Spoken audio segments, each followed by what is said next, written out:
Hey everyone, and welcome back to the Transection podcast. It's so lovely to have you here. Thank you so much for joining us. If you did for last week's episode with Freak Daddy, that was a lot of fun and probably the most informal interview that I've ever conducted. This week, I'm very excited to bring to you Chi Chavanu Àse, who is a science fiction fantasy author who was first introduced to sci-fi by her mother at an early age. Often sent to her room for misbehaving, she would curl up in a blanket with one of her mother's books, which subsequently ignited the spark that would fuel her love for literature. She initially began writing and performing poetry at the age of 12. Over time, she began to notice how difficult it was to find books that she could associate or identify with the characters, given the lack of representation. Thus, it became her greatest desire that little black children would see themselves represented in every genre, especially sci-fi. Her first book, Journey to Ghana and Other Stories, focuses entirely on the black experience. Likewise, it is her desire to continue writing stories and producing literary work that black people can see themselves represented in. Chai currently resides in California with her fine-ass husband and amazing children. What a bio. That's probably the best one I've ever read. I had such a lovely time talking to Chai, and she is so wholehearted with everything that she does. She also models really good boundaries and behaviour. And I have to apologise because I'd never heard Chai's name said out loud. So at first I was calling her Chi. So apologies for that. And I also during this interview, I asked her a question. She had, well, you'll hear it when you listen to it, but we talked a bit about avoiding the pain of our sort of marginalised identities, because so often, if you're part of a marginalised community, so much of the media and stories and TV shows and things are all about the pain of our community, but very rarely about the excellence of our community. And I just wanted to point out that during this interview, I did very boldly ask a question about that. And Chai was so gracious and very giving of herself to answer that question, when I understand that normally I would probably want to stay away from that sort of thing unless people had offered it in the first place. And I was very cognizant of the fact that I had asked a question that was perhaps leading towards this idea of pain from one's community. So I just wanted to draw your attention to that so that you can also perhaps think about it in the future when you are talking to somebody from a marginalised community, and just to be aware of how much we're focusing on the amazing things from each marginalised community rather than pain and suffering and so on and so forth. Not that that's not important, but I think that we could speak positively about communities for years and still not level the playing field. That's how I feel about it anyway. So before we start, please do remember to find us on Facebook at the Transection Podcast, on Instagram at Transection Podcast, Twitter at Transection P, and TikTok at Transection Podcast. And if you haven't already, please do sign up for our mailing list at mooksharrishill.com/transection. There's a green box. You just put your name and your email address in there. And that way, every time there's an episode release or there's something exciting happening, we'll email you. But as I've said before, I promise it's not very much. It's once a week tops. And generally it's just the important, it's just the headlines. It's not long. We don't spam anybody. And I know that for me, I already have way too many emails coming in. So I do appreciate the many of you who have already signed up and have agreed to let me in your inbox. I massively appreciate it. And lastly, if anyone is currently looking for an inclusive and intersectional coach, I'm currently enrolling for private clients. So if that is something that you were looking for, also don't be scared. I'm not about to charge you the price of a mortgage. It's quite affordable. But I only work with 8 people at a time. So I do have a few spots still open. If you're looking for some personal help of any variety, it doesn't have to be LGBTQ plus related. It really can be anything. And I think particularly for people who don't fit into the mainstream very easily or have something about them that's a bit different, because that's my speciality, and I think that's what makes us awesome, although we've not always had the tools to nurture those parts of ourselves. So it's very close to my heart anyway. Without further ado, here is today's episode with Chi. In a time of great change, we're all making efforts to become more ethical, more educated people. The Transection podcast interviews people from many different backgrounds to bring different aspects of human rights to life through humour, authenticity, and personal stories. We are privileged to get a glimpse into different people's realities and to get first-hand advice and information from people on the front line of great social change. I'm Harris Eddie Hill, inclusive coach, speaker, and educator, and this is the Transection podcast.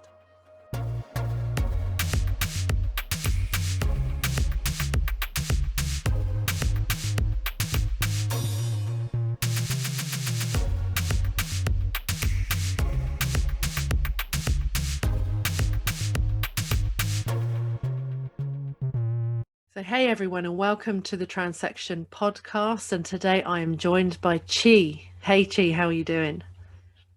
I'm doing quite well. How are you? Good, yeah, I'm well, thank you. It's a very different time of day. Whereabouts are you? You're in the States, right? Yes, I am. I am in Sacramento, California, Mm-hmm. and it is sunny and as great as we've been taught that it is. So yeah, sunny California right now.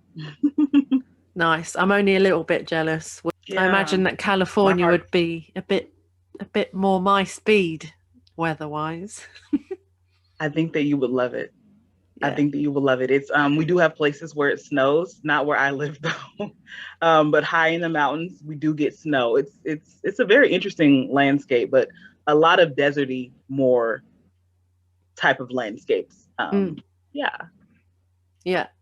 So for those of us who are listening, I came across Chi on Facebook, and Chi runs a kind of like an intersectional page, and you talk a bit about like human rights and particularly about like uh, you've done some things centering particularly around the Black community and Black Lives Matter, Black rights and things like that. But I've seen that you cover quite a few different things, and I know mental health is important to you.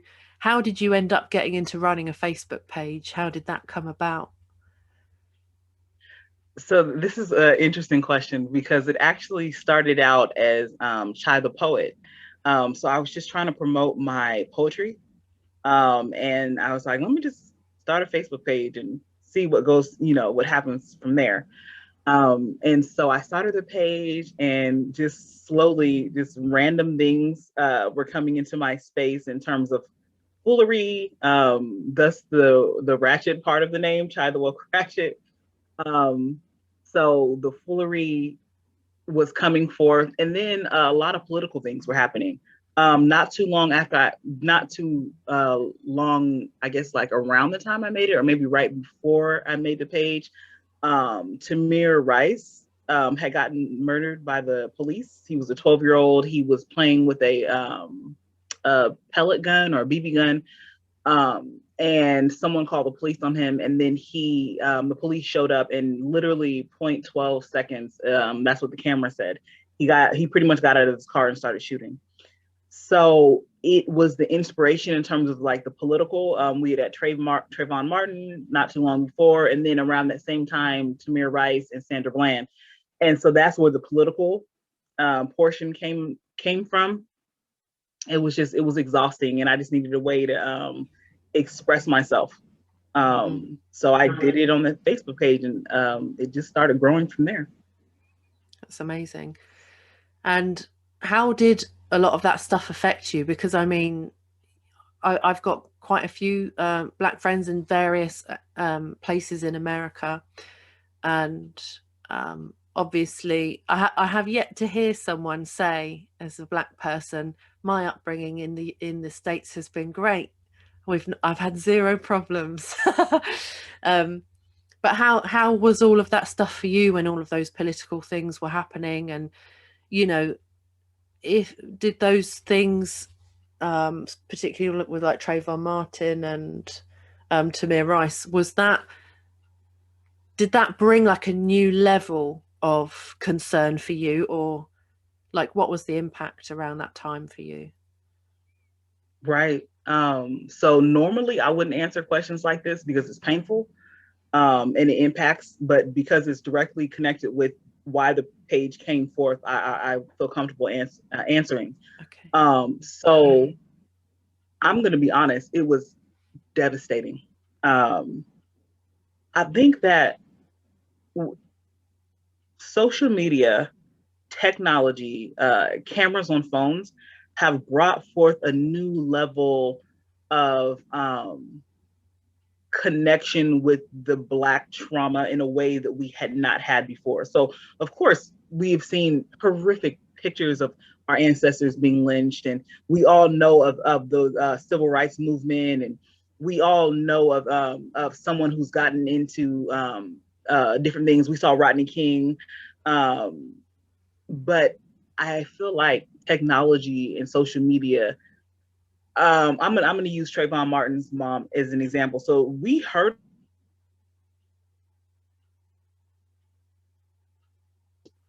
it was because his mom would not let up on social media. And I'm not saying let up in a negative way. I'm saying like I'm thankful for Miss Sabrina Fullerton, I think her name is Fulton, if I recall correctly. I'm thankful for Miss Sabrina for like not letting up because we wouldn't have known about it. So she kept posting on her social media and stuff, and she shared the hell out of the stuff pertaining to her baby, which she should have. And that's how we found out. We would, and 20 years ago, they would have been able to bury that story. They would have been able to bury it that, that he was murdered in that way. And because of social media, they couldn't bury it. So definitely, I feel like social media it's good for stuff like that, but for people who are very empathic and very sensitive like myself, it's devastating. It's devastating. So I actually have not seen the video of someone being murdered since Sandra Bland. And Sandra Bland, we didn't even see the video. We saw the precursor. We saw what led up to her getting arrested. Um, and so this, thank you, son. Oh, thank you so much. Okay, come on out. I appreciate you so much. So I got the book. um, So we saw the precursor and we saw her arguing with the cops and them arguing with her. And then we find out that she's dead. So I feel like all of that stuff, like it impacts people like me so much. So I actually have not watched anything. So even um, uh, with George Floyd's death, I have not seen the full 8 minutes. And that's purposeful because it's self-care for myself. Um, I it hurts. It hurts so badly. Um, and I never want to become numb to trauma. So, and it's not even just things, particularly with Black people. I don't want to see anyone die on camera. Same. That's not something that I enjoy. That's not something that makes me happy. I don't want to see a sexual assault on camera. I don't want to see any of that. In fact, if any of that comes my way, I'm reporting the hell out of that. I'm reporting whoever posted it. I am reporting anything that I'm reporting people that like the video. If I'm being petty, like I'm being serious because I don't think these are not natural things that we should be watching. These are things that we should be reporting. These are things that we should be contacting authorities. These are things that we should be contacting media. We should not be watching them and almost I feel like becoming like this is the norm, you know? I feel like I gave you a lot that you didn't even ask for.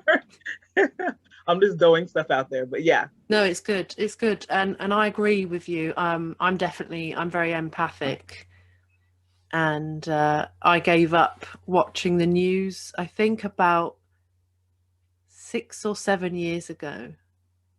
Yeah. Mm-hmm. So I still see headlines and I still understand what's happening, but I don't go into any detail. I don't watch any videos. So 100%, I feel that. Um, so yeah, so I mean, you started off sharing your poetry and particularly Yeah. around expressing yourself around these incidents. So kind of how did that start, and then how did it grow from there? Right. So I've been doing poetry since I was a tot. Pretty much since I was able to pick up a pen and a pad, I've been doing poetry. I've done shows. I've had mentors who've poured into me who were like, "Hey, put your poetry on pretty paper and frame it so you can see it." I've had a lot of stuff. I've had even when I started doing short stories, I've had people who were like, "Wow, like you're talented. Like let's see what we can do." So I ended up doing my bachelor's in English, and so I have a bachelor's in English and I minored in theater. And so, in terms of getting on stage and performing and writing and stuff, I'm good at all that. I From there, I decided to go into psychology. So my master's is in psychology, which is interesting because you would think that it's two different worlds, but I feel like I was doing healing work through therapy. So just lots of healing work within my community. That's really cool.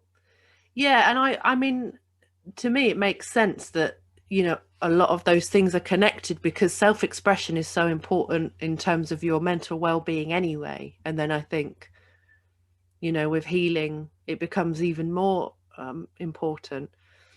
So how how was it for you going into psychology and mental health being such an important thing for you? Do you feel like it's given you uh so yeah, I know that for me growing up, mental health wasn't well understood, and it wasn't, people didn't really know how to talk about it. And I found that now, in all of the learning that I've done, I'm now having these really nuanced and important conversations with people about mental health. And also when I'm interacting with people, if they're not behaving in a way that I expected them to, my first question is always, is everything okay? Rather than what you're doing is wrong. And I feel like that's such an important aspect of mental health. And yeah, I'm just curious to hear about uh, what you learned doing your psychology masters, and how it's informed how you do things now with this new like learning and understanding. That is an excellent question. It has changed my very being. It has changed exactly what you just said in terms of how I look at people. So my first thing is checking in. What's going on? Um, where are you at right now? Where are you at? You know what I'm saying? Where are you at right here inside? And so, and even down to my parenting and my interaction with others, I parent differently now. I'm more kid focused, which I'm ashamed to say that I guess I wasn't before. You know what I'm saying? As much, but now I'm more like, okay, wait, what's going on? This is not your normal behavior, son. How can I help? So I feel like, to answer your question, we'd have to go back a few. I don't know if you're familiar with this post, but I had made a post last Mother's Day about my adoption journey. Right. No, I didn't see that Um, one. so I was adopted. I was adopted, and there was a time where my mom was trying to for me, and then a child after me. And so she was having a rough time with me. And now that we're older, we see that she probably should have put me in therapy. Um, Even something as amazing as being adopted into a loving family can still be traumatic for a child in terms of abandonment and just a huge life transition. So she did not, because it wasn't something, but it wasn't something that was what people were doing at the time in the 80s, right? And so what it did was, I think about this stuff and the things that I deal with as an adult. I'll be 35 in July. And even though I was adopted into an amazing family, and my mom is amazing and my sisters are awesome, I still deal with abandonment. There was a point in time where I was a ward of California. And so when I think about things like that, that makes me want to push more um, push for more mental health resources within the community, particularly within my community. Um, the Black community, I don't want to say frowns on mental health, but it's not at the forefront of a lot of people's minds because survival is first. So one might say that healthy mental health strategies and coping mechanisms is survival. Healthy coping mechanisms is survival, excuse me. But when you're just trying to, if you're just running strictly off survival, you're not thinking about tapping into healthy resources. You're thinking of getting from point A to point B.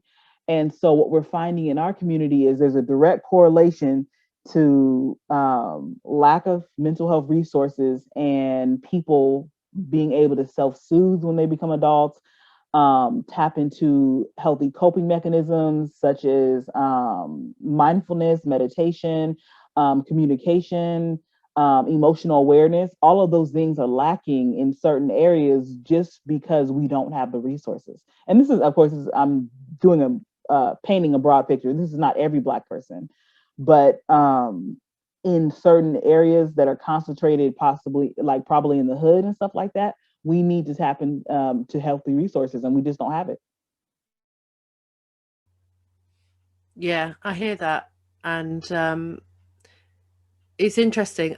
Obviously, I think that that's something that comes up a lot in lots of different ways, and it can come up individually in lots of different. It brings to mind when I was a little bit younger. I'm not much younger than you, only a couple of years, and I think it was in my early 20s. My dad was trying to explain to my sister and I about getting a pension, and to us, this was like insane. We were like, you might as well be telling us to get a helicopter. Like, we're trying to work out life and survive. And both of us at that time had untreated trauma. And we were like, you're talking about something that may never happen. And if it does happen, it's not going to be for another 45 or 50 years. And to us, we're thinking about this week. Literally could not get into the headspace of this whole idea of pensions. I was like, that's like a rich people problem, right? And he couldn't get that this was like, he's like, but you've grown up in my house. And we're like, but that's very much your house. Like, we've earned our own money from being teenagers. Like, our life, even though we've lived together, has been very, very different. Our priorities are different. And like, he just couldn't seem to get it. And so I don't know about you, Chai, but whenever I see people, privileged people, being like, why can't they just save some money? Or why can't they just go and see a therapist if there's a problem? I'm like, you live on another dimension. Literally, you're living somewhere else that you think that it's that simple or that accessible. And it's kind of Absolutely. maddening. Absolutely. And then you add intersections to that. So like even think of someone who is in the disabled community. Think of someone who's part of the queer community. Then these resources that people are saying for us to easily obtain become scarcer and scarcer, right? And so when I think about stuff like this, it is absolutely disheartening and exhausting to explain to those who have privilege that this is the way of the world right now. And not everyone has access. And that's why I think I did like a whole post on access one time, because I'm trying to explain to people like there are people who don't have access to basic things, water. Um, Water is a huge thing. And I really feel like in terms of capitalism, water is used to keep people in line. Not just land, like water. Having access to clean water absolutely is used as a tool of oppression, period. Period. And I didn't really realize how like honestly, because this is a whole nother podcast, but I can go on a rant about this. But I didn't realize how like diabolical in terms of um and even just right now in Sacramento, we have a huge unhoused population. And people have been complaining about the tents, the tents, the tents. So a few years ago, they were doing the budget for that year or whatever the period of time is, the fiscal year for mental health, and they were like, "All right, we're allotting Sacramento." It was something outlandish, like $2 million, right? $2 million for the capital of California for a year for mental health resources is nothing. It was like a slap in the face. And I'm just like, you all are not taking it seriously. Don't complain about our unhoused population when a lot of them need mental health resources first. They need mental health resources and basic needs hand in hand. And so when I saw the amount that the city had proposed for the budget, it kind of clued me in on how this mental health is not taken seriously, not taken seriously, because the reason why we have so many unhoused is because of lack of mental health resources. And Sacramento, I don't know, this was a few years ago. I haven't checked in on it because I don't want to like get upset all the time. But I do remember because I was still in grad school, it was like 3, 4 years ago. And two of my classmates went, and I'm like, $2 million, that wouldn't even cover overhead. That's people, $2 million is just the salaries. That's salary. That's not covering the actual resources. And we hear that $2 million, well, oh, that's a lot of money. But we're talking about like overhead costs, salaries for that people need. So it's just, this is what makes me want to pull more and push more and pour more into the community, because it's not taken seriously. And we're wondering why we're having different things come up. You're not, the fact that people aren't connecting criminal activities to basic needs and mental health is outrageous. Outrageous. The crime would absolutely go down if everyone's basic need was met and mental health, period. Yeah, that's always a really big thing that comes up for me is when people are talking about, oh, well, if you like, if you've committed a crime, then you go to prison and then that's just the consequence. And I'm like, but you, if that's the story and you're happy with that and you just think, oh, this is just how it goes, you're never asking why did they end up at that point? And like, That's do right. is it simply just a choice? Is the only reason you're not in prison because you decided not to commit a crime? Is it literally just because you've been sat in your living room this whole time thinking, I could commit a crime, but I'm going to watch TV instead?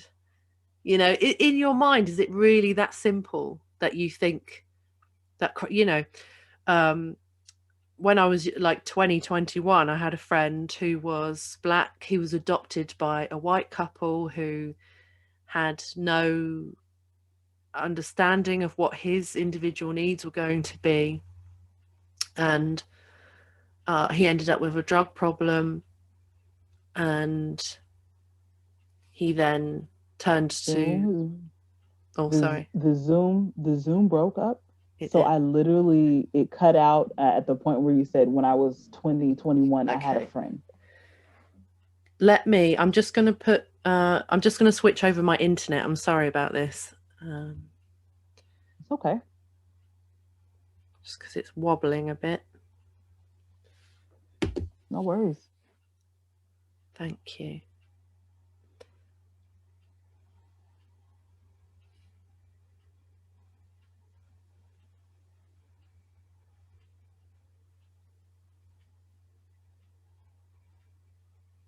Oh, are we back? I think it's good. Mm-hmm. Yep. Okay, thanks. Okay. Um, yeah. So when I was about 21, I had this friend. Uh, he was black. He was adopted by two white parents who didn't really have an understanding of what his individual needs would be, and particularly no understanding of what it would be for him to grow up in a white community. I think literally he and his adopted sister were the only black people that he grew up with, just himself and his sister.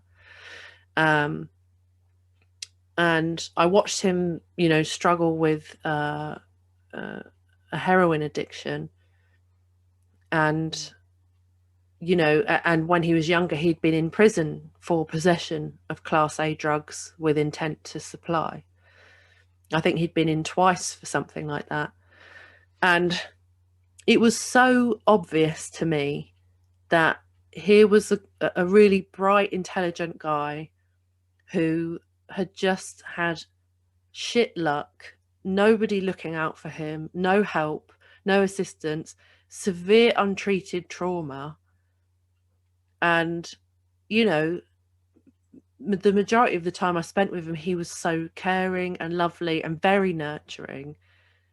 And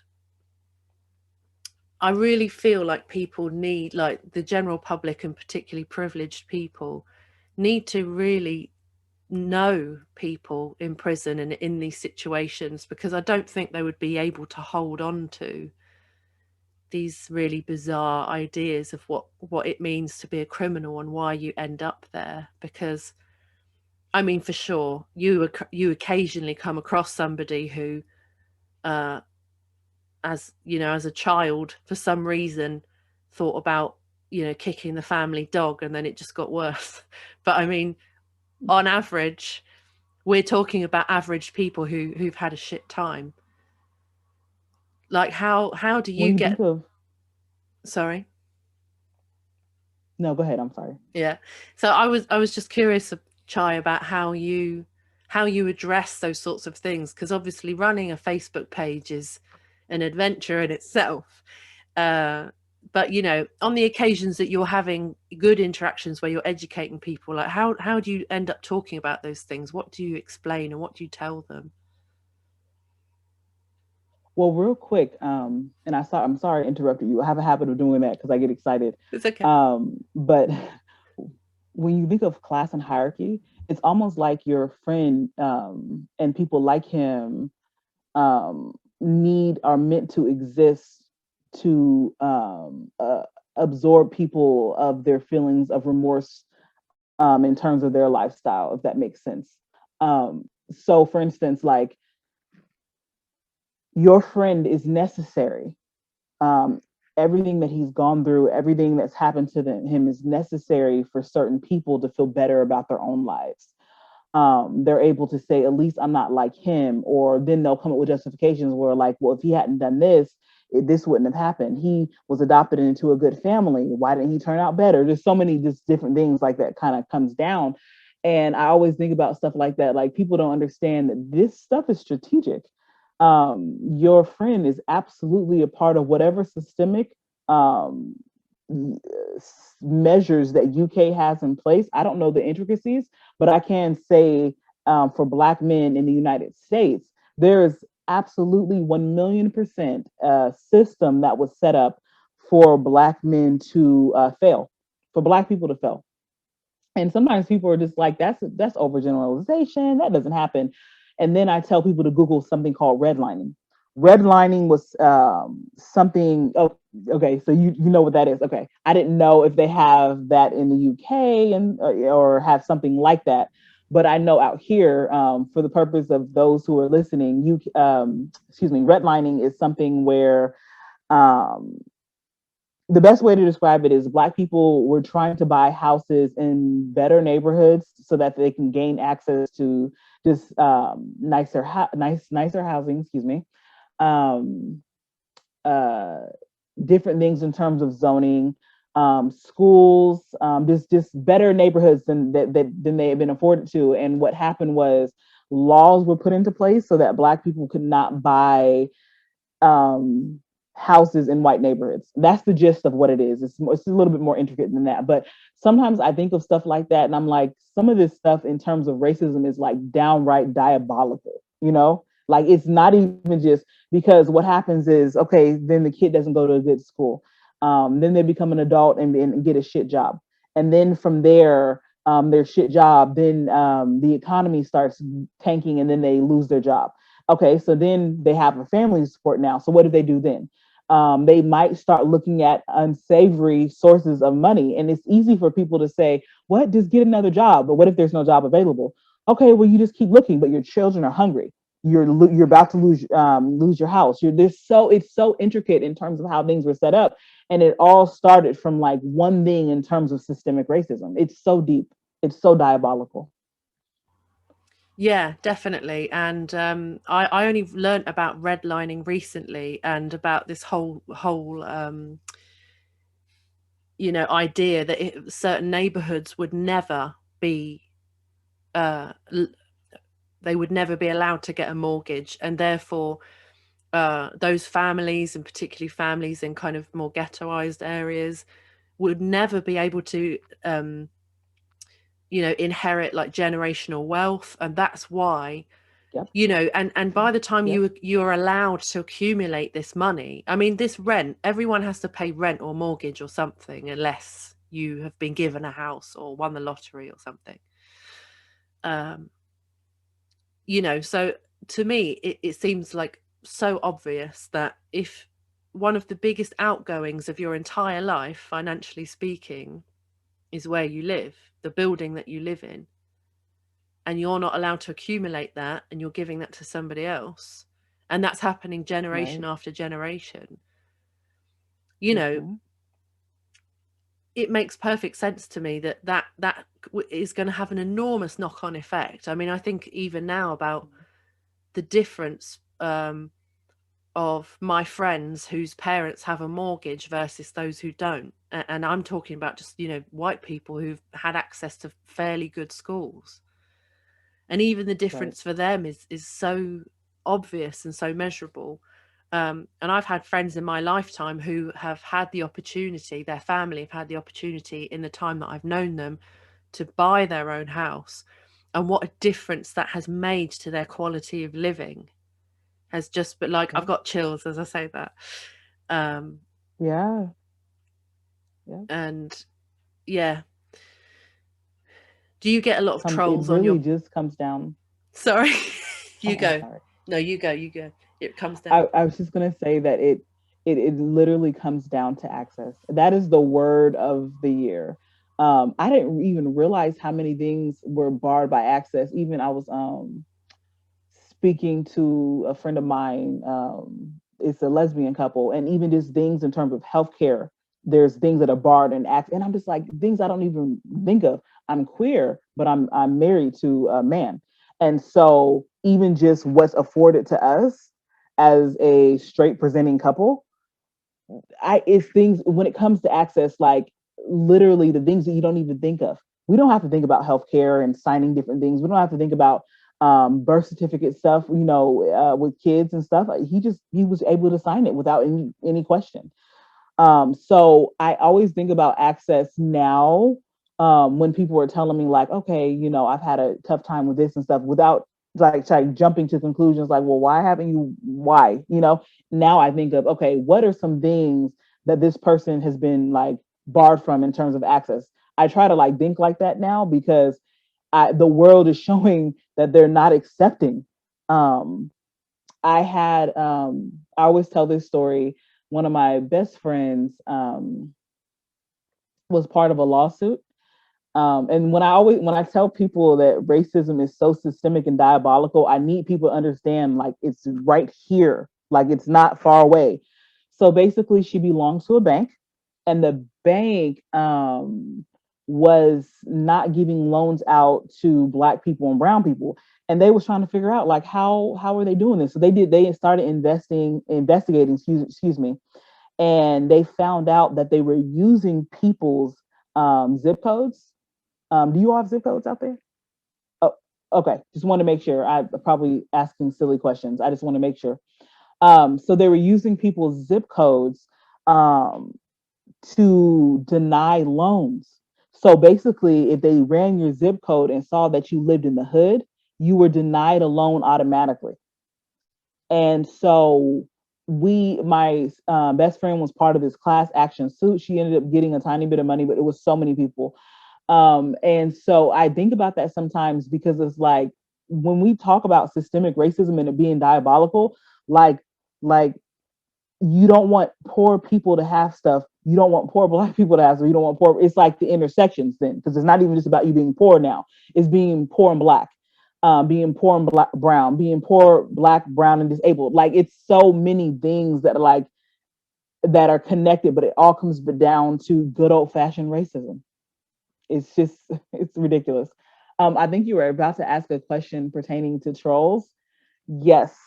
I Yeah. have I have a we do get a lot of trolls. It's I have an admin now and her name's Asia and she's like amazing. And it's interesting because people are like, dang, Asia's like really hardcore, but it's actually me who would come and like ban someone hella fast. I'm not dealing with it. I deal with a lot of stuff on a daily basis. I teach at a college. I'm a therapist. I work 2 different jobs with 2 different companies. And this is not even including running the page and stuff like that. I'm a mom. I'm a wife. What it looked like me arguing with you on the internet over some goofy shit. I'm not doing it. I'm Yeah. not. And so we it's interesting because I was just my daughter. I have a 12-year-old daughter, and she wanted to know. She's like, "Do you ban people out?" I'm like, "Yeah." So we went through and we looked at all the people I banned, and she's like, "Mom, this is ridiculous." I'm like, "Sweetheart, mommy's not. I'm not doing it. I'm not." And Asia will at least give someone a chance to clarify themselves. I won't. No. Mental health, like self-care, I'm not doing it. If sometimes it's like a point of clarity, like someone's really asking a question, it might come off wrong, and so I don't mind stuff like that, like points of clarity. But if it's clear that you're trolling, you get banned. You're not here to learn. You're not here to be educated. You're not here to pour into this community that's been created on this page. You're literally here to cause chaos. So I'm a chaotically ban your ass. Like I'm not doing it. Yeah, I have to say I've gotten so much quicker at that. And I occasionally find somebody who's saying something with such positive intent, but the way they've said it is an absolute dumpster fire. And I might say, like, I see the intent behind what you've said is so pure, it's so lovely. However, it's really important for me to tell you that some of the phrases you've used here, like this one's racist, this one's homophobic. So maybe like your message would come across better if those were a little bit more informed. And sometimes you get people like, oh, I can't believe it landed so badly. I'm so sorry. Like, how can I say this in the future? And I'm like, this is a beautiful moment. And then you get other people like Yeah, who are like, I yeah, said what I said, how I say it. If you don't like it, you can yeah. fuck off. And I'm like, okay, thank you for making that clear. And then it's ban and delete. Exactly. Exactly. And you know the difference. And Yeah. even the first person that you said, I've had people who said stuff and even I'll come at them because I see what you're trying to say. You know what I'm saying? I think I posted something about Dwayne Wade's daughter, um, Zaya. And she's so just amazing. She's so gorgeous. She's baby black girl magic. Well, I had someone who in their efforts to uplift her, they had said something that was slightly transphobic in terms of like, oh, her skin is this. And I'm like, okay, but let's remember like the level of your skin and it being better, supposed to be better than a trans woman, or in this case, little baby trans girl. Like that's I don't know why in your head you think that your skin is supposed to be clearer or better. It was odd. So I gently corrected them because I saw that they were what they were trying to do, and when I did, they took it really well. They were like, "Oh, I didn't even realize that's how it came off." Like and assuming that I'm supposed to have better skin than a trans woman. Okay, my bad. And that's I'm like, this is a teachable moment, and it's been taught, right? That's the. But I've had some people who are like, you see, I was trying to uplift the trans community, and you just messed things up. How did I mess things up by offering a point of clarity? And so I love this. So you weren't trying to uplift the trans community if this is how you're going to act when you're gently. And I'm usually pretty gentle in terms of correction when I see that someone, especially if it's like a longtime follower. I recognize at least about 100 names. And so like when I see it's a long time follower, I'm like, okay, I see what they're trying to say and stuff. And so I'll gently correct them and stuff. But no, like you're like you said with the other person, like telling me to fuck off because you're in the wrong. Ban and delete. Yeah. Yeah. And I think at the beginning, I think literally the first couple of years that I had my page, people would come on, and I'd get into conversations that would have me like over the span of a week that would have me anxious.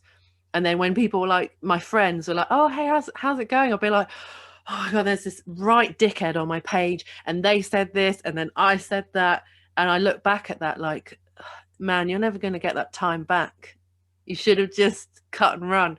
I haven't looked at my ban list like the whole time. There literally must be thousands of people on that list. Yes, literally.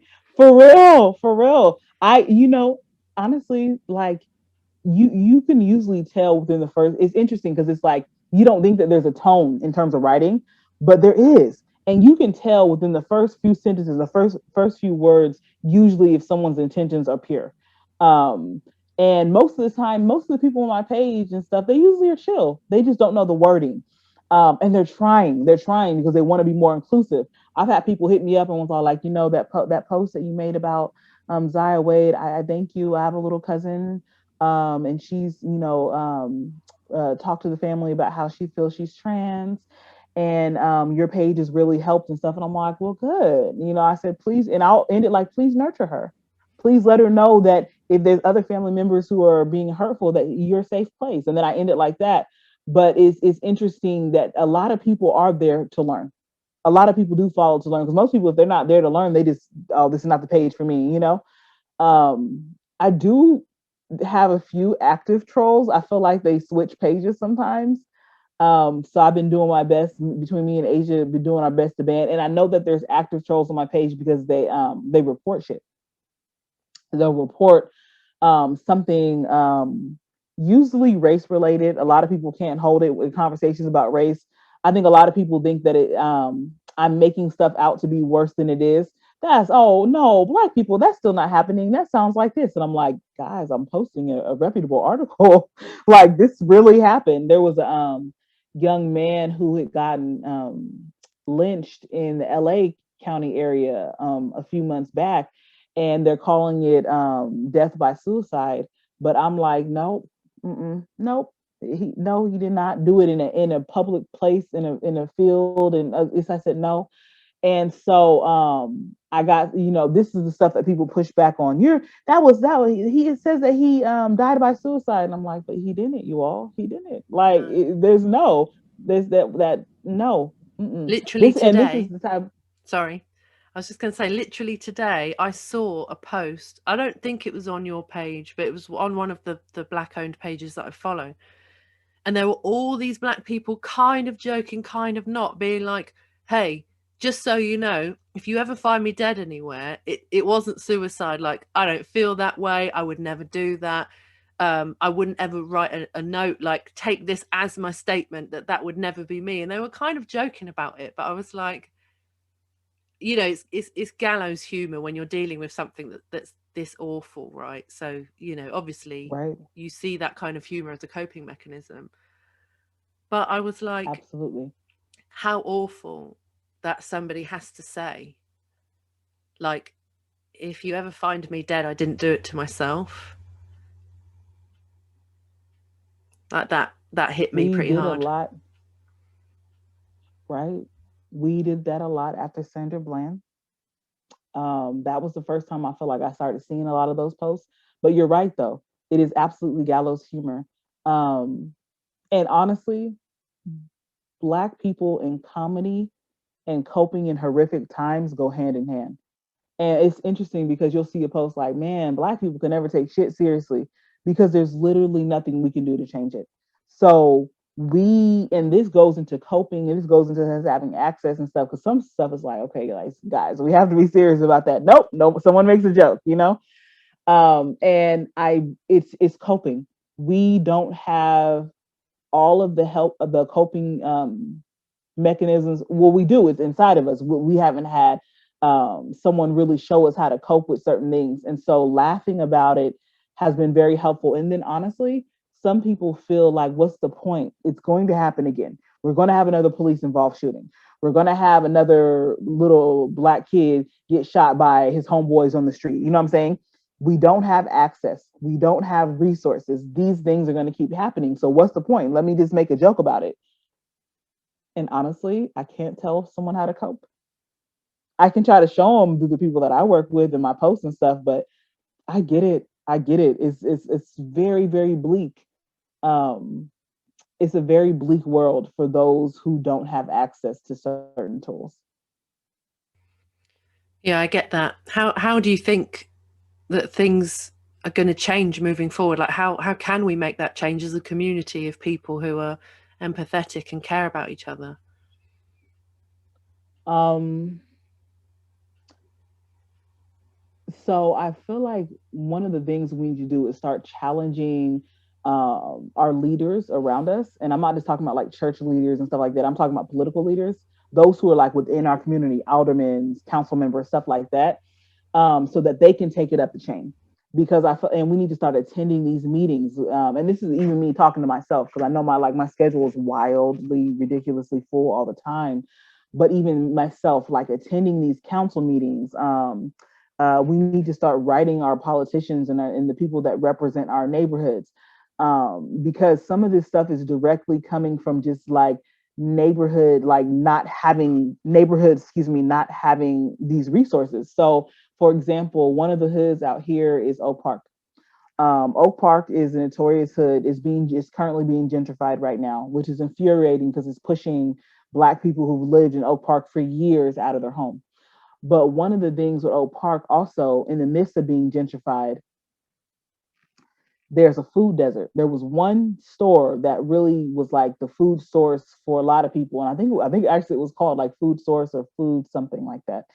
And it closed down last year, if I recall correctly, and now is leaving this hood, this already hood area in a food desert. And I think about stuff like this in terms of systemic stuff. So now people who were already having a hard time even getting to that food source now have to find, and it's like a whole area. I wouldn't even know how much like Oak Park, how much of Sacramento it spans, but it's a huge neighborhood. It's a huge areas. I wouldn't even call it a neighborhood. It's like an area. And for them to not have a place where people can get healthy food, and anything else that they need is absolutely ridiculous. So that's a portion in terms of resource. Making sure, listen, I've been saying this for a few years, and this is nothing new. I'm pretty sure that other like people who are like real ass leaders and shit like that have said this forever. But I can say this just from the people that I worked with. If everyone's basic needs were met, crime will go down drastically. Mental health would healthy mental health would increase. If I'm even saying that word right, I was like worded weird. We would see an influx in terms of probably jobs. We would see an influx and just so many things just from people having basic needs. And when I say basic needs, there's people who don't even have soap to wash their body. Like I'm not just saying basic needs in terms of just like the main thing like water and stuff, like even just other things like toothbrush, pads, for those who menstruate. Like these are all things that people don't think about when I say basic needs. If everyone had access to all of this stuff, then it would be a huge shift in the dynamic in terms of crime. But the problem is crime pays, poverty pays. Um, yeah, it's weird to say that, but poverty pays. Like people get more money from poor people than you would even think. I was just reading a thread about someone when it came to them paying a ticket. It was something like I didn't have the money to pay the ticket, so then the ticket increased, and then I got a penalty, and then I got this, and then like it all started with a small ticket that I just didn't have the money to pay because I'm poor. It's like I'm not a rich person. I couldn't just go and pay it when I had, She said even when I got paid, those bills went to my kids. Those bills went to rent and stuff like that. And so she did like a breakdown of how much it cost, like at the end, and she ended up like it was like thousands of dollars. Like it became something really ridiculous. And in my head, I'm like, they're literally capitalizing off of poor people. They're getting money off of poor people. So it's like poverty pays. Poverty pays those who are in power. So that's why I honestly, to answer your question, it's like a roundabout ass way of answering it.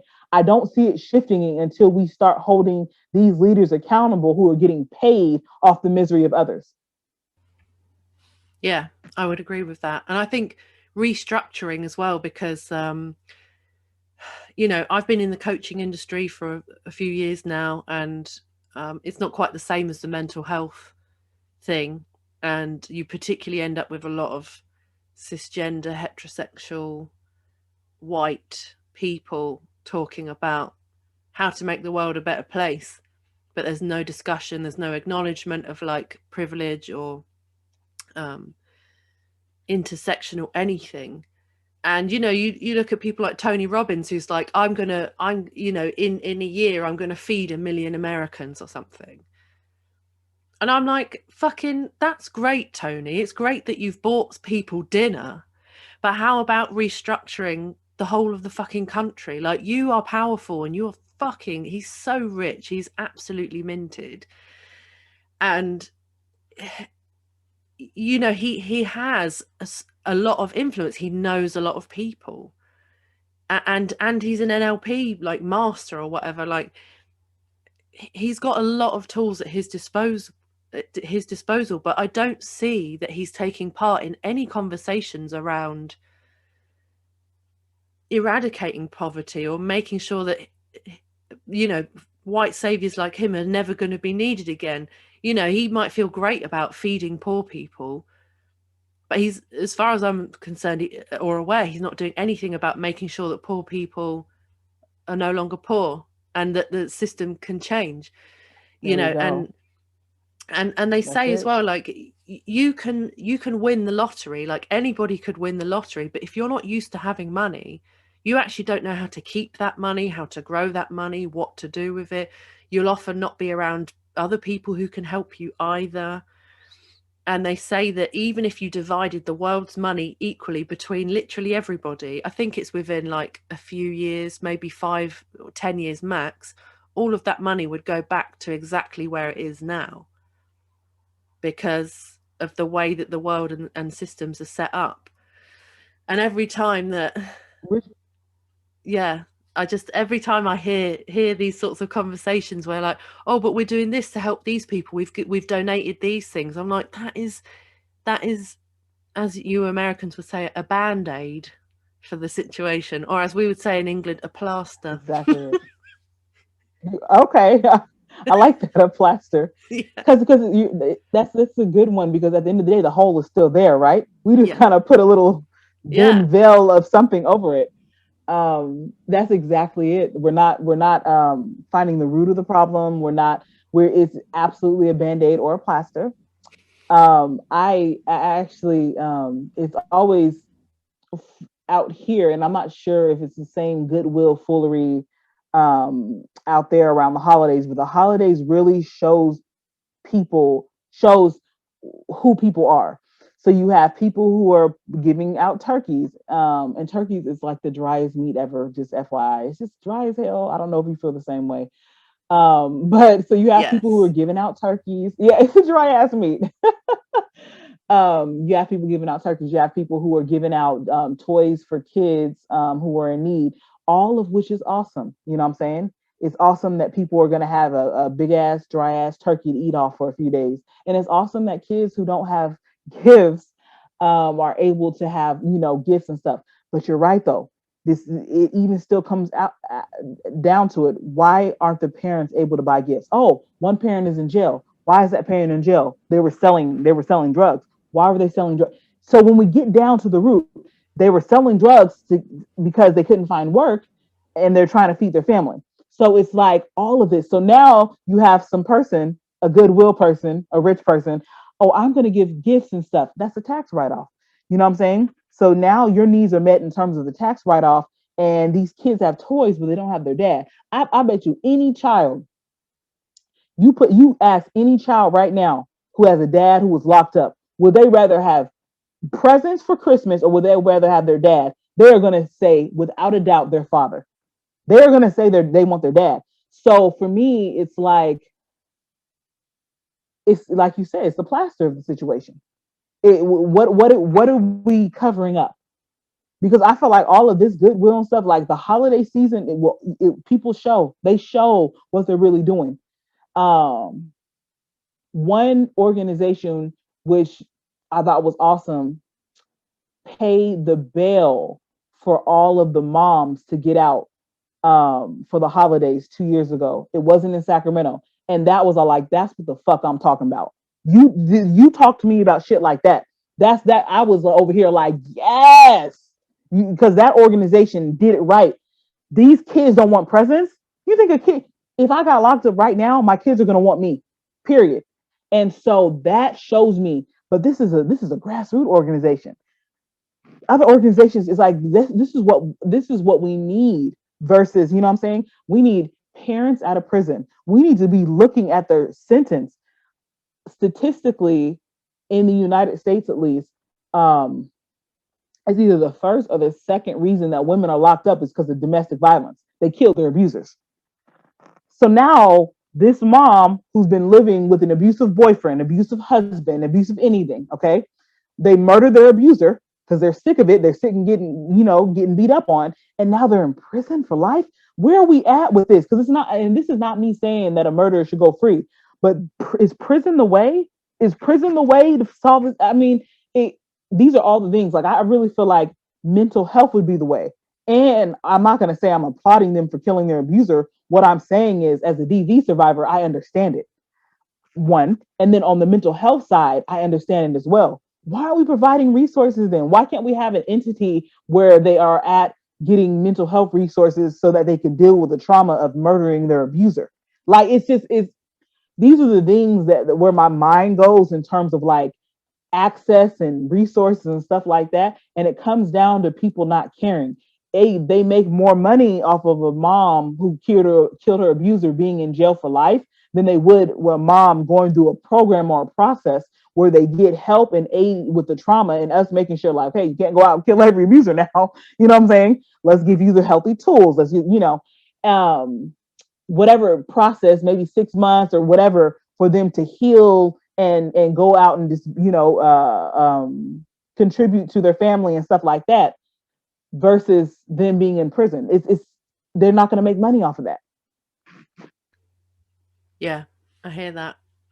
And I think, I've talked to other guests and other people doing sort of your and my type of work. And I mean, I think the prison system in and of itself is another conversation, and I actually have a podcast Ooh. episode coming out specifically about the prison system.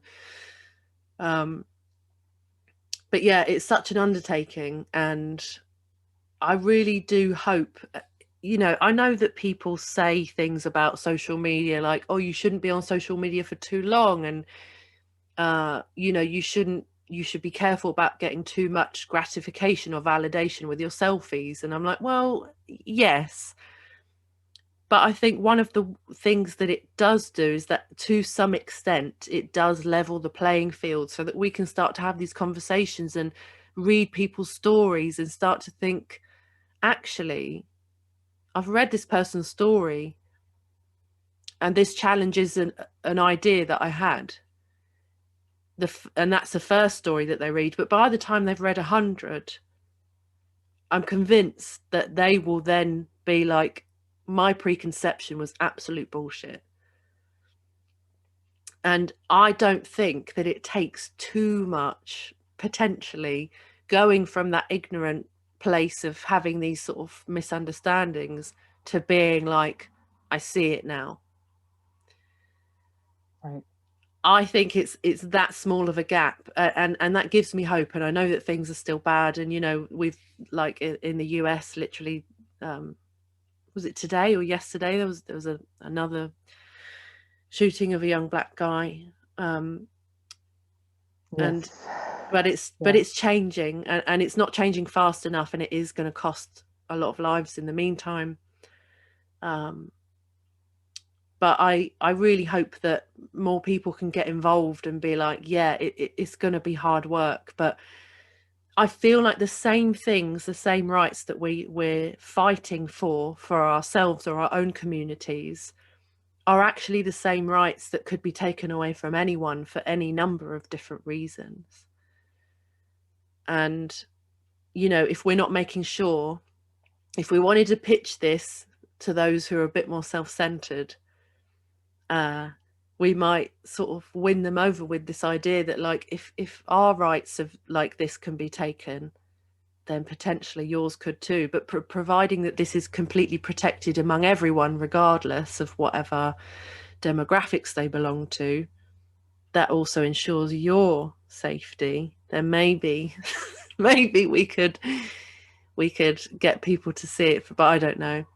And I don't know what you think, Chai, but I also wonder if people are really resistant to this idea that some of us are having a very different experience because they're threatened by the idea that it's not all unicorns and, you know, butterflies and all that shit. I wonder if there's too No, much. they know. Do you think all the They, time?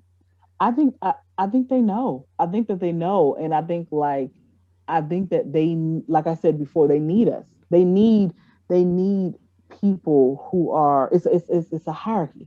Mm. It's class and hierarchy.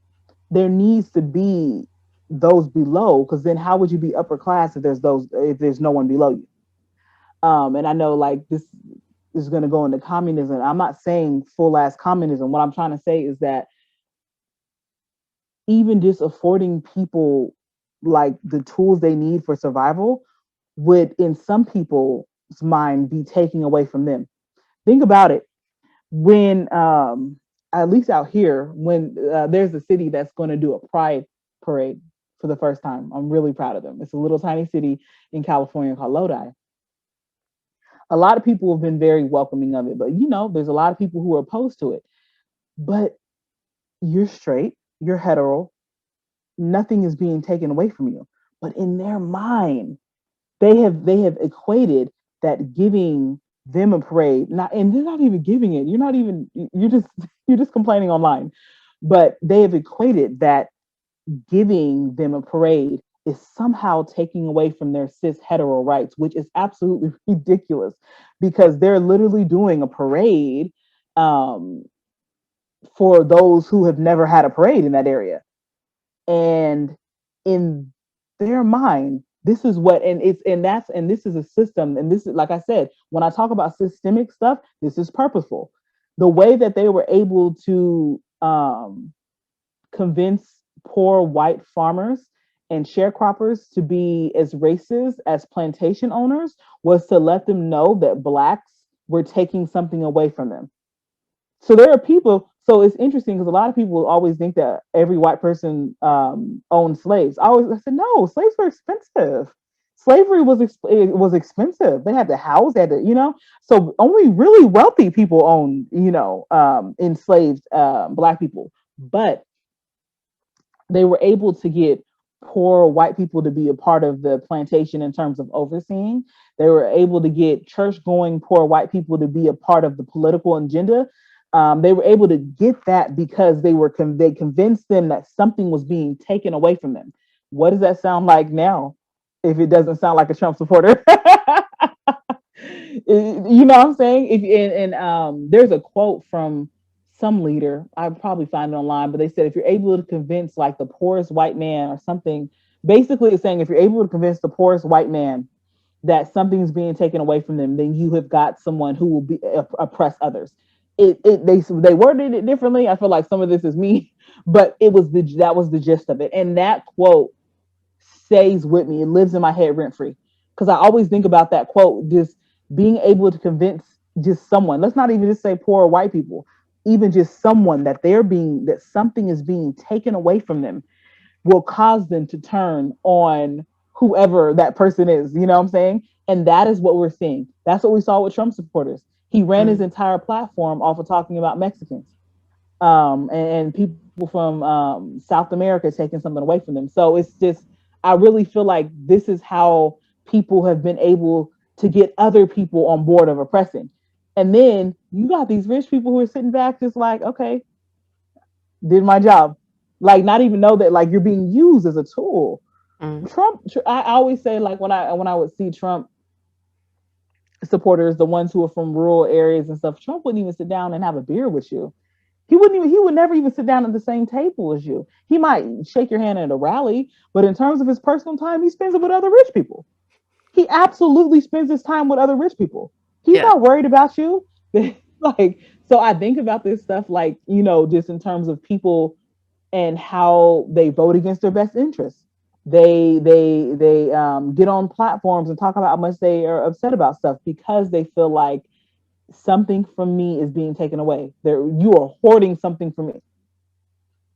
It's absolutely ridiculous. Yeah, I hear you. And that's a nugget of wisdom right there, Chai. Thank you for sharing. So, Absolutely.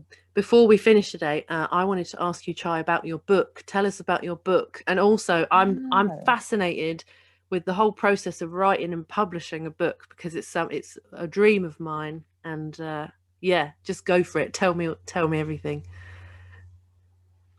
Okay. So I wrote this while I was in grad school. The book is called Journey to Ghana and Other Stories. I'll hold it up right here. And it's literally about a post-apocalyptic world with superhumans, and it's surrounding. It's 5 stories, and all of them have superhumans in them. And then there's the book's namesake, and that's kind of nestled in the middle of the book.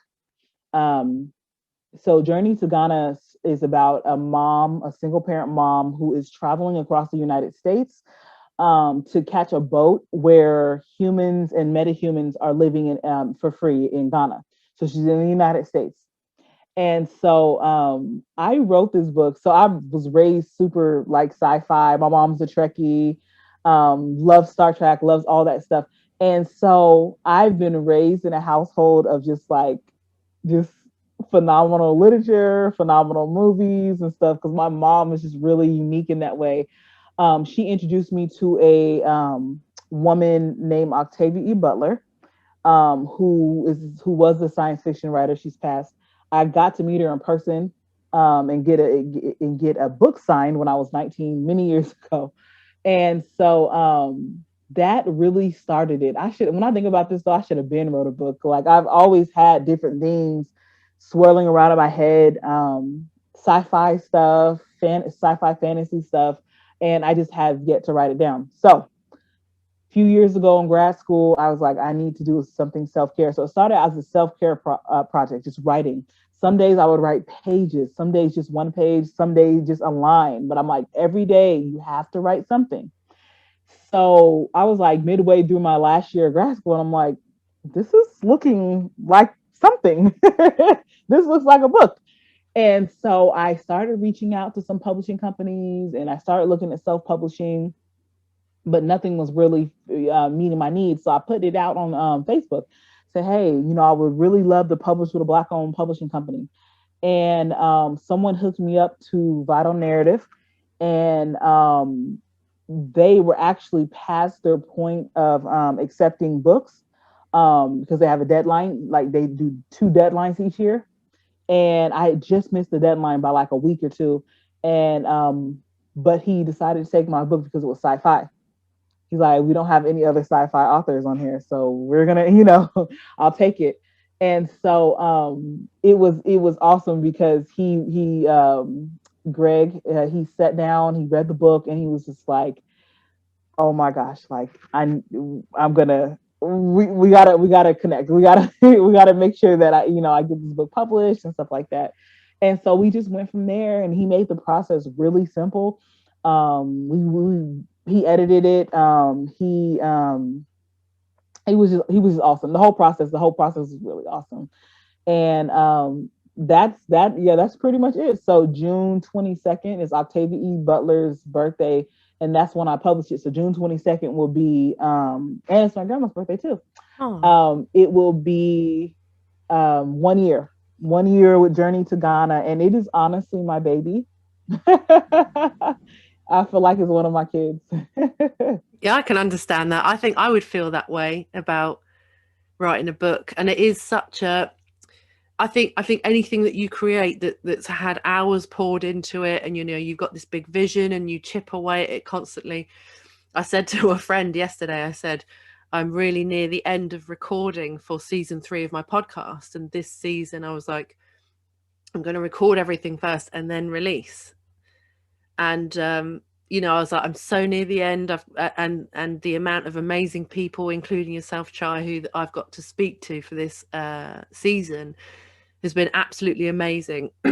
And, you know, we're only kind of in the, you know, right this second, we're just getting towards the end of recording, and then it's into production. And this is such a lot of energy and like love and everything that goes into it. And she said, "Oh, do you think that you're going to do a season 4?" And I was like, "Don't ask me that now." You know, like, and I said to her, she's like, "Oh, why?"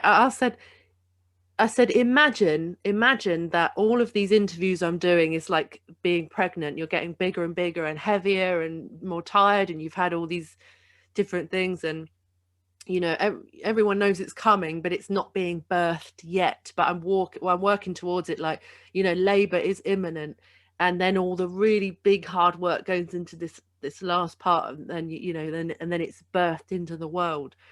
I said to her, like, I'm at that point in the part of the creation of what I'm doing. You know, it's like if you'd ask somebody when they're about to give birth to their child, like, "Oh, do you think you're going to have another one?" It's like, give me a couple of years to well, maybe not years in my case, but you know, so yeah, I and really, and it's happened. yeah, exactly, yeah. And I really understand that. I think with a book, you know, I've met loads of people and who've put so much effort into writing their book, and when people say, "You're going to do another one," just as they're celebrating this first one, I'm like, you can't say that to people. You can't say that. 100%. Yeah, let them celebrate and have their moment. Don't even enter it into their mind that there might be this process to go through again, because for some people it's just way too much and one is enough. And this question, I've noticed, Chai, I don't know if you think the same, comes from people who've never even written a blog, let alone a fucking book. You're so right. You when I said you are spot on. I'm listening to you and I'm laughing because I've had both happen. I've had someone after I just had a baby. I just actually had a baby 7 months ago. And so I've had people even recently like, "Are you all?" And I'm like, "What? Are we thinking about what? Are we thinking about what? Because you better not say, are we thinking about another baby? And we have a whole baby downstairs and 2 other children." And I'm just sitting there like, "Are you serious?" But I've also had people when it comes to my book ask like, "When's the next one coming out?" And I'm like, "You guys, like guys, it took me forever. It took like, please don't. Can we like you said? Can we live in this moment? Can we sit in this moment? Let's sit in this moment. I wrote a book. Let's sit in this." Yeah. So I'm laughing. I'm cracking up because I've had both happen where I'm just sitting back like, "You're absolutely wild right now." Yeah. We should take those people and Absolutely. do you know what, a few years ago I did boxing over here. There's an organization called Ultra White Collar Boxing, UWCB, and they take like just average people, myself included. They train you for 8 weeks to box, and then they stick you in a ring in front of 1,000 people. So I did that twice. Oh my I gosh. loved it. Tell me about it. Yeah, it was amazing. I went because I wanted, first of all, I wanted to get fit and quickly because I don't like a long burn. I like to just get things out of the way. And secondly, to deal with my fear of confrontation because I was really, really scared. And actually, a lot of my fear was that I was scared that if I allowed myself to ever be angry, I wouldn't know how to control it, or I would do something that I later regretted. It all ended up being great, actually, a really positive experience. But I wonder if those people who ask those questions, like, "Are you going to write another book? Or are you going to have another kid?"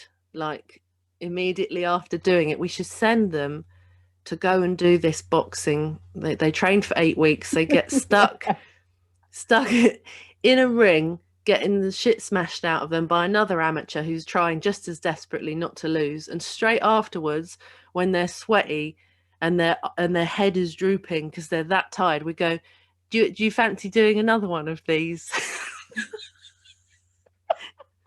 Just for the pure I feel enjoyment. like, no, seriously, one, I want to do this actually because that sounds amazing. Yeah. And then two, absolutely, because when they're sitting there looking at you like, I barely survived, then they'll know exactly. Yes. Exactly. You barely survived. That's Yeah. exactly what it sounds like when you were asking me for something after I have done such a big feat. Like, Yes. that's wild. Yeah, and Yeah. I But think that that's sounds a awesome though. I'm really interested. yeah, it was lovely. And do you know what? It was interesting because after I'd done my first 8 weeks and then my fight, Mhm. and then the club where I trained, because it's all over the country, the club where I trained said, "Are you going to join us? We'll give you a deal on membership for everyone who's gone through this process and taken part." And I was like, "Yeah, I don't know. I might need a week or so just to kind of figure out how I feel." And for that week after the match, I felt completely lost and really bereft because I was like, Mm. this thing that had given me so much life was just, I just didn't have it. And then I went back. I went back, I think, a week or two later, maybe even a month. I don't know. But not long afterwards, anyway, I went back to training. The first day I got punched in the face and I was like, God, I've missed this so much. Hilarious. But I loved it. I was like, I've never felt so alive and so capable and so, Right. I don't know, there was just something about it. I do wonder if, you know, I think that trauma and poverty and things like that are things that we need to not have. But I think that physiologically, to have this kind of consensual, on purpose kind of exercising your survival or whatever, I think it's really good for you, like really, really good for you. And I think it, you know, I think it's a real exercise of your own power and your own ability, however you do that. Um, but there was something about it that was just, you know, I still have moments now where I go back into like a particular fight that I had or training with somebody where they threw a punch that went a bit wrong, and I'm just so happy about the whole thing.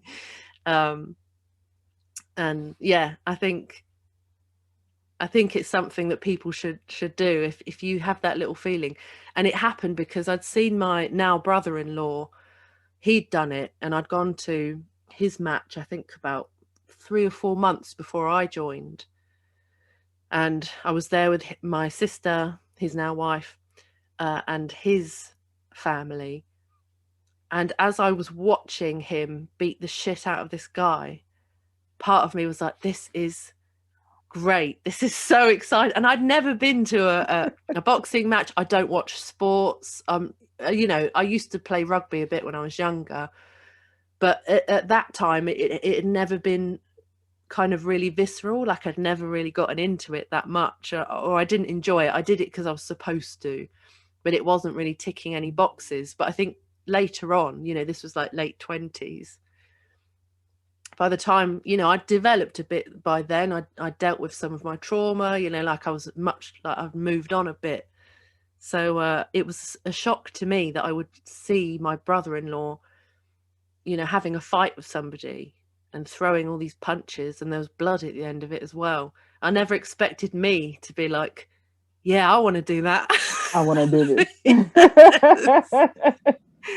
Yeah, it was brilliant. I think if you ever get the chance, I think the only thing is you do have to be careful about getting hit in the head. And I can see that. Yeah. yeah, my rep for the UWCB, Kevin, shout out if he's listening, he nearly shit a brick when I'd said during my first 8 weeks, I'd made some joke about what's another concussion, because growing up, I'm very tall and lanky, and I hurt myself a lot of times. And I think before boxing, it's not so much a problem now I'm an adult, but throughout my teens, I think I'd had in excess of 10 concussions, and I'd been in hospital for Oh my quite gosh. I mean, I was just clumsy and always What was. were you So doing? twice it was on the bus, when the bus slammed his brakes on and I hit my head on whatever furniture was in front of Oh me. my gosh. Um, Got it. I Got it. think I think I remember maybe 3 or 4 that was falling downstairs. Um, Mm. I think there was one where I slipped on some ice and hit my head in my car. Um, there are Oh other my times my gosh. best friend will tell you about sometimes that I have no recollection of. So yeah, there's I quite a can see few. why. You hit your head so many times. Yeah. Oh my gosh. That's so interesting. I've never even had one concussion. So that's just I wouldn't interesting. At least recommend not that it. I know of. I mean, I laugh about it. Right, right. Yeah, I laugh about it now because, what else can you do? But yeah, don't have one. It's not very good. Oh, I hope I never get one. the last one I ever had was with my ex-girlfriend who I met at that boxing actually that year. And we were going with a friend of ours into London to meet up with some of my girlfriend's work friends, and I went to sit on a railing. I was waiting for them. I don't know what they were doing, but I didn't see there was an entire train screen, like, with all the times and stuff right above my head. So as I jumped up, normally when I've hit my head, it's been my forehead, which is pretty good because that's quite chunky, the bone there, or it's been sort of like maybe round the side. But this was the first time I cracked across right the top of my skull. And I Wow. hit the deck, and I've never cried before when I've hit my head because you're just 2 days. But this time I was like, oh, that's quite bad. And it was just so ironic that was my year of doing boxing, getting smashed around, and I was absolutely fine. But went to a train station, just wanted to sit down, and ended up cracking myself Oh on the my head. gosh. That's interesting. There has been something where I've read something about some people being more accident prone. Yeah. And I guess I don't even want to put it out there. Like, I don't want the universe to shift gears. No, touch wood. It's But fine. like, right, yeah, right. Let me knock on wood. But I know that, like, with me, it's just little stuff like hitting your foot and stuff like that, but never anything that serious. Wow, multiple concussions. Yeah. That is very interesting. I wonder, is there like something to it, like someone who gets multiple concussions is like going to be rich when they're 50? I don't know. No, I think it's just Like, you never know. Like, I think it's because I grew very fast. So I think it just took me makes years sense. to get hold of my coordination. And now I'm fairly good. And actually, I think a lot of it was anxiety as well as like some other things. Mm.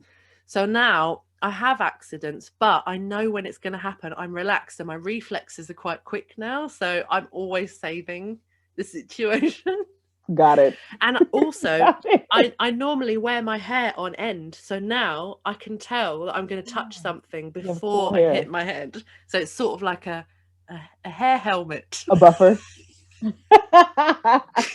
It's cool colors. I've been looking at your hair this whole time. I'm like, those colors are really pretty. Thank you. I actually have to go. I think I need to nurse the Yes. baby Oh for my my next goodness. appointment. But Yeah. so No, thankful, so honored to have been a part of this. yeah, thank you so much, Chai. And I appreciate your time so much and everything that you shared today. It's been so valuable, and I'm so appreciative of you coming on today. Hey, and thank you so much for joining us this week. Next week, I have the amazing Elliot Kay, who is a multiple times best-selling author and speaker extraordinaire. He's had an amazing career and continues to do so.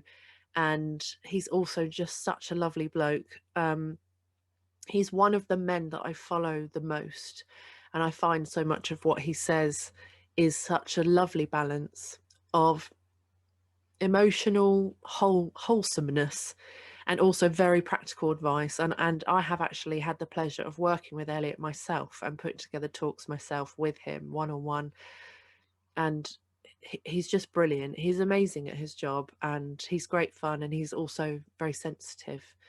So I really hope that you can join us for next week. So until next time, friends, stay safe, and please do share our podcast with anyone who you think might enjoy it or benefit from it.